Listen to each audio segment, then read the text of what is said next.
ብሩክ ለምሳሌ ደረሰላት። ከብዙ ስቃይና መከራ በኋላ ብሩክም ከዛ ማምለጥ ችሏል ማለት ነው። ያመለጠበት ምክንያት ደግሞ ምሳሌ ልጁ በእነሱ ቁጥጥር ስር እንደሆነች እና ወንድሙ እያስቸገረ እንደሆነ ዝናንም እንዳገተው በነገሩት ሰዓት ልጄ ብዙ መስዋዕትነት የከፈልኩባት ስንት መከራዬን እዚህ ሁሉ የደረስኩት በልጄ ነው። ስለዚህ ከልጄ የሚበልጥ ነገር የለም ብሎ እንግዲህ ነገሮችን በመጋፈጥ ለምሳሌ ደርሶላታል ማለት ነው።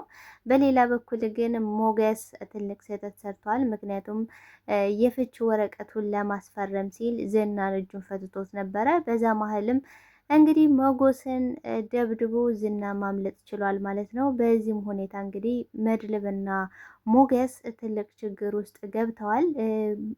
መድብልም እንግዲህ ሞገስን አንተ ሆን ብለህ ነው ይሄን ያደረግከው በማለት ትልቅ ጥል ውስጥ ነው ገብተው የሚገኙት። ምክንያቱም በጣም አብዝቶ የሚፈልገው እንደገና ደግሞ ምሳሌንና ብሩክን ለመያዝም የሚጠቀምበት ዋናው መሰረቱ በዚህ ሰዓት የነበረው ዝና ነው። ዝናን ደግሞ ምን አድርጓል መጎስ? ወረቀቱን ሉላ ማስፈረም አለብህ።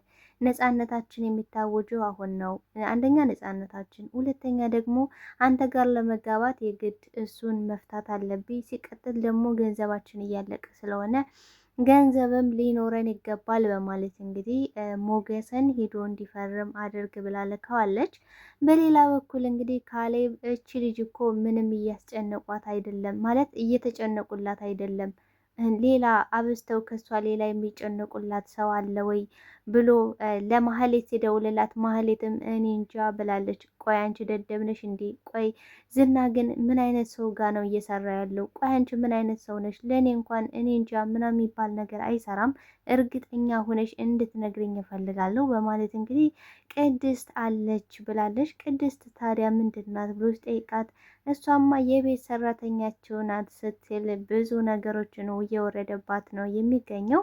ተወዳጁን ድራማ ምሳሌ ክፍል 92ን ወደ እናንተ ይዤላችሁ መጥቻለሁ። በዚህ ክፍል ላይ ብዙ ነገሮች ተፈጥረዋል። እንደምናስታውሰው ምሳሌም ታግታለች። እንግዲህ ሉላም ሞገስን ሂደህ ማስፈረም ይኖርባል በማለት እንግዲህ መጎስም ትልቅ ስህተትን ሰርቷል። ምክንያቱም ዝናን ፈትቶታል። ዝና ከተፈታ በኋላ ደግሞ ሞገስን አይደለም አታሎታል። እኔ ዋናው ትልቁ ነገር የምፈልገው እናንተ በሰላም እንድትኖሩ ነው።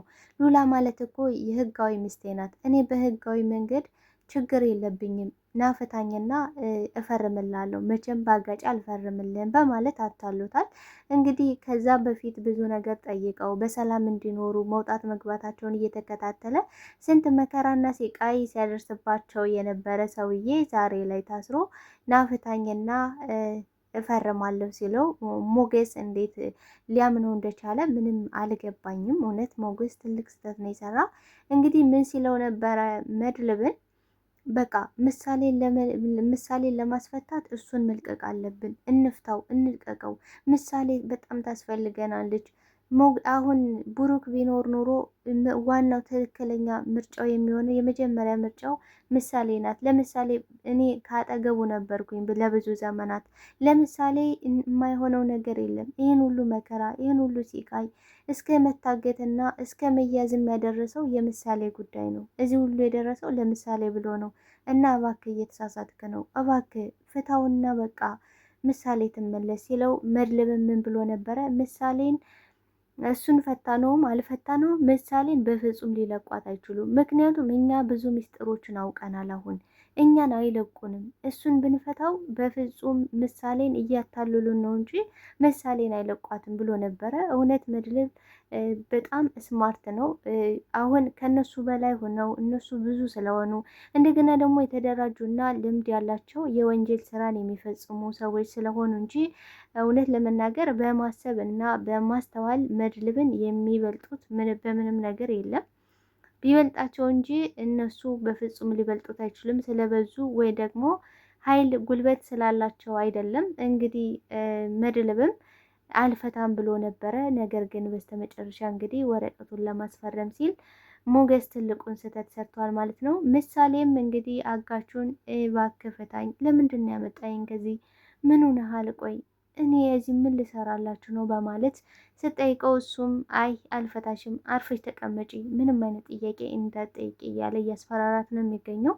እንግዲህ ካሌብ ሞሴሳም ለማህሌት በመደወል እንግዲህ ቆይ አንቺ ምን አይነት ሰው ነሽ ግን?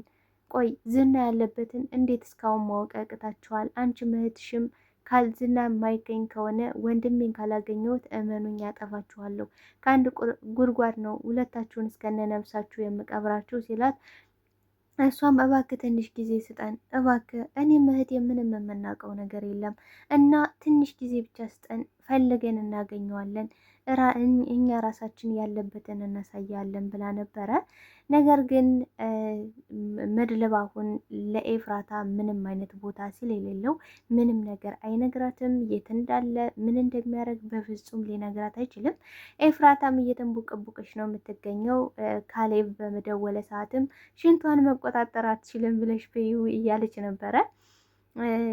ስለዚህ ያኛውም እንግዲህ ካሌብ ሞሴሳም ከዝና የበለጠ አረመኔና ጨካኝ ስለሆነ ሰምቼሻለሁ ብሏታል ማለት ነው። ስለዚህ ያለበትን ልታውቁ ይገባል በማለት አስረግጦ እየነገራቸው፣ እሱም ታዲያ መድብል ከማን ጋር እንደሚገናኝ ሌላ የሚያግዘው ሰው ማን እንዳለና ይህን ነገር ለማን ሊያማክረው እንደሚችል ማህሌትን ሲጠይቃት፣ ማህሌትም የሚነግራቸው አይመስለኝም፣ ነገር ግን ከነገራቸው ደግሞ ቅድስት ልታውቅ ትችላለች፣ እንዲሁም ደግሞ ሞገስ እንዲሁም ዳጣ እነሱ ሊያውቁ ይችላሉ በማለት ስትነግረው፣ እሺ የእነሱን ስልክ አሁን ሰብስበሽ ላኪልኝ በማለት ሲጠይቃት፣ እሷም አይ መጥቼ ልስጥ ብላለች። ቆይ አንቺ ሴትዮ አንቺ ምን አይነት ሰው ነች ግን? ቆይ ዝና እንደዚህ አይነት የማይረባ ሰው ጋር ነበር የሚውለው ማለት ነው? ቆይ ምን አይነት ሰው ጋር ነው የሚውለው? እያለ በራሱ እየተናደደ ነው የሚገኘው። ምክንያቱም ማህሌት አሁን ዋና ታርጌቷ ገንዘብና ገንዘብ ስለሆነ የሚበልጠው አለቃውን አግኝቻለሁ። አሁን ዝና ቢጠፋም ባይጠፋም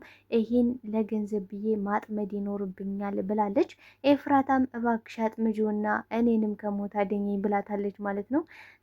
አይደለም ከጠመድኩትማ ከሞት ብቻ አይደለም ከዚህ ድህነት ዓለምም አወጣሻለሁ ብላለች። እንዴ አረ እኔ ከዚህ ድህነት በወጣውኝ ማለት ከዚህ ከሞት በወጣውኝ እንጂ ሌላው ነገር ሳያሳስበኝም የራሴን ህይወት ከዛም በኋላ የራሴን ህይወት ነው መኖር የምፈልገው ስትል፣ ማህሌትም የራሴን ህይወት ተብሎ ነገር የለም አብረን ወንጀል ውስጥ ገብተናል፣ አብረን ነው ወንጀሎቻችንን የምንሰራ በማለት ትነግራታለች ማለት ነው። በሌላ በኩል ግን ኤፍራታ ፈርታ እየተንቦቀቦቀች ነው የምትገኘው። እንግዲህ እንደለመዱትም ብሩክን በማሰቃየት ላይ ብሩክ ሲያስቸግራቸው እንደሚፈልጉት አልሆንላቸው ሲላቸው ምን ብለውታል ብሩክን? አሁን ምንም የመናገር አቅም ሞራል የለህም፣ ምክንያቱም የምትወዳትና የምትሳሳትላት ልጅ በእኛ እጅ ስር ናት በማለት እንግዲህ በቪዲዮ ያሳዩታል። ከሱ አጠገብ አልወሰዷትም ነበር። እንግዲህ ይህንም ያየው ብሩክ በቃ ከዚህ በኋላ ምንም የሚቀረኝ ነገር የለም፣ የማጣውም አንዳች ነገር የለም። ስለዚህ ብሞትም ብድንም ከዚህ እንዴትም ብዬ መውጣትና ልጄንም ማዳን አለብኝ። እነዚህ አረመኔ ጨካኞች የሚተውኝ አይደለም። እስካሁን ዝም ያልኩት ቢያንስ እኔ ከታገትኩኝ እኔ ከተያዝኩኝ ልጄ በህይወት አለሽ የሚል ተስፋ፣ ልጄ በሰላም እየኖረች ነው የሚል ተስፋ ነበረኝ። ነገር ግን አሁን ላይ ልጄ እንደዚህ ከሆነች ምንም ተስፋ የለኝም በማለት ጨክኖ ከዛ አምልጦ ልጁን ምሳሌንም በእጁ መያዝ ችሏል ማለት ነው። ከዚህ ምሳሌ አሁን ላይ ተለቃ በብሩክ እጅ ውስጥ ነው የምትገኘው። ስትገኝም እንግዲህ ወደ ቤት ይዟት ሲመጣም መድብል በጣም ደስ ብሎታል። በሌላ በኩል እንግዲህ መጎስ ትልቁን ስህተት ዝናን ፈትቶ ስለለቀቀው እሱም ራሱ ተደብድቦ ስለነበረ ሞገስ በዚህ ቢናደድና ቢከፋም፣ ነገር ግን ምሳሌና ወንድሙን አይኑን ባይኑ በማየቱ ደግሞ ትልቅ ደስታን ተደስቷል ማለት ነው። እንግዲህ ሞገስም አይኑን ማየት ከብዶት፣ ቆይ እኔ ግን ምንም ማረባ ሰው ነኝ፣ ቆይ እኔ ግን ምንም አልጠቅም ሰው ነኝ፣ ቆይ አሁን የሉላን አይንስ እንዴት ነው ማየው? እንዴት ነውስ ደግሞ መድብልን አይኑን የማየው? ቆይ ስንት ነገር ነው ያበላሸሁት፣ ስንት ነገር ነው ያሳጣሁት በማለት ራሱን እየወቀሰ ነው የሚገኘው። ብሩክም እንግዲህ ቆይ ልጄ ምንም አላደረጉሽም አይደል? እንዴት ነው ጎዱሽ? ምን አደረጉሽ? እያለ በጥያቄ ሲያፋጠጣት፣ እሷም ኧረ አባዬ ምንም እኮ አላደረጉኝም፣ እንዲያውም ተረት እየነገርኩት ነበር፣ አጋቹ ተረት ንገረኝ ስለው አይ እኔ ተረት አላውቅም፣ ነገር ግን አንቺ ንገረኝ ብሎ ተረት ስነግረው ነበረ። እንደገና ምግብ ያመጣልኛል፣ ያጫውተኛል፣ ውሃም ይሰጠኛል፣ ምንም አልጎዳኝም ስትለው እሰይ ብሏል ማለት ነው። እንግዲህ ማመን አቅቶታል ብሩክ። ምክንያቱም ልጁ በአጋቾች ውስጥ በጨካኞች ውስጥ ሆና እሱ ምን ያህል እንዳሰቃዩትና እንደጎዱት ስላወቀ እሷንም የሚጎዷት መስሎት ነበረ ማለት ነው። ነገር ግን እሷን የተጠቀሙባት መድልብን ለመያዝ፣ ሁለተኛ ነገር ደግሞ ዝናን ከዛ ነፃ ለማውጣት ነበረ። አሁን ላይ ግን ዝና ያለ የሌላ አቅሙን ተጠቅሞ እንዴት እንደሚያጠፋቸው እያሰበ ነው የሚገኘው። እንግዲህ መድልብም ከዛ ቤት ለቀው ከራሳቸው ቤት መመለስ ችለዋል ማለት ነው። ወደ ራሳቸው ቤት ሂደዋል።